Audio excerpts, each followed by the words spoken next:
صدق اللہ العظیم. معزز حاضرین، السلام علیکم ورحمۃ اللہ وبرکاتہ.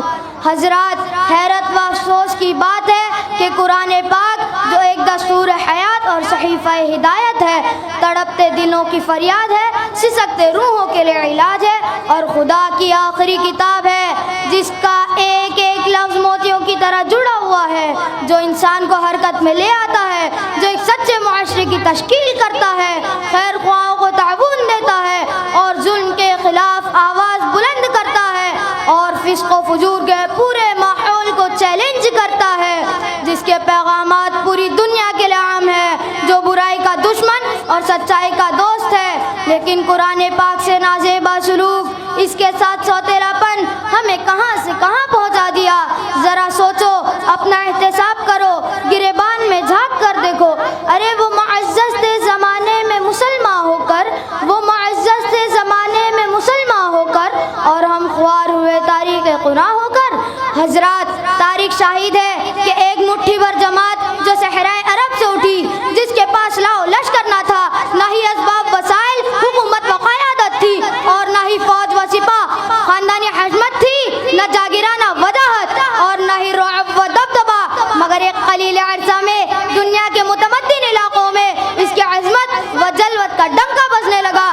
ان کے پاس صرف میری طاقت تھی، انتم الاعلون ان کنتم مؤمنین. انہیں یاد تھا علیہ اللہ بکاف عبدا، پر اعتماد تھا.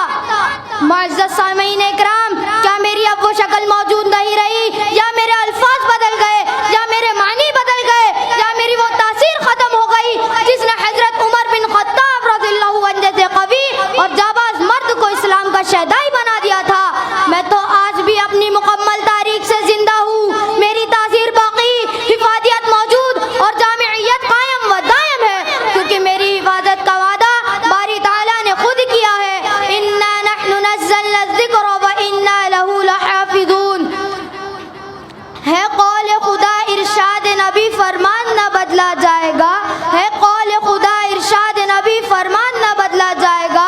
بدلے گا زمانہ لاکھ مگر قرآن نہ بدلا جائے گا. اے لوگو، میں نہیں بدلا، تم بدل گئے. یقین تمہارا کمزور ہو گیا، ایمان پختہ نہ رہا، دل تمہارے زنگ آلود ہو گئے. گانے سننے کا، فلم دیکھنے کا ایسا رجحان بڑا ہے کہ میری طرف تو کوئی توجہ ہی نہیں کرتا. میں تو تڑپتا رہتا ہوں کہ تم میرے قریب آؤ، لیکن ایک تم ہو کہ مجھے داستان پاری نہ بنا دیا، قرآن کی تعلیم کو ترک کر دیا. ہائے وہ افراد کہاں چلے گئے جو ایک ایک آیت پر راتوں روتے تھے؟ ان عاشقین کو کس زمین کے ٹکڑے نے ہضم کر لیا جن کا کسی آیت کو پڑھ کر آرام و سکون حرام ہو جاتا تھا، اور کھڑے ہو کر پکارتے تھے، اے اللہ، جہنم کے خوف نے میری نیند اڑا دی. وہ جماعت کہاں چلی گئی جس کا الم یأن للذین آمنوا ان تخشع قلوبهم لذکر اللہ کو سن کر بے ساختہ سجدہ ریز ہو جاتی تھی؟ وہ لوگ کہاں گم ہو گئے جو میری ہی بقا کے خاطر جیتے تھے اور مرتے تھے؟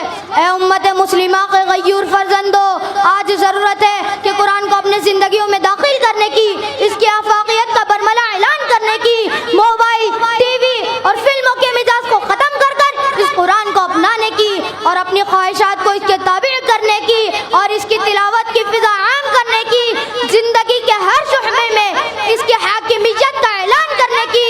کیونکہ جو ہمیں اپناتا ہے اس کے لیے حضور پاک صلی اللہ علیہ وسلم نے بہتری کی وضاحت ان مبارک لفظوں میں فرمائی ہے، خیرکم من تعلم القرآن وعلمہ.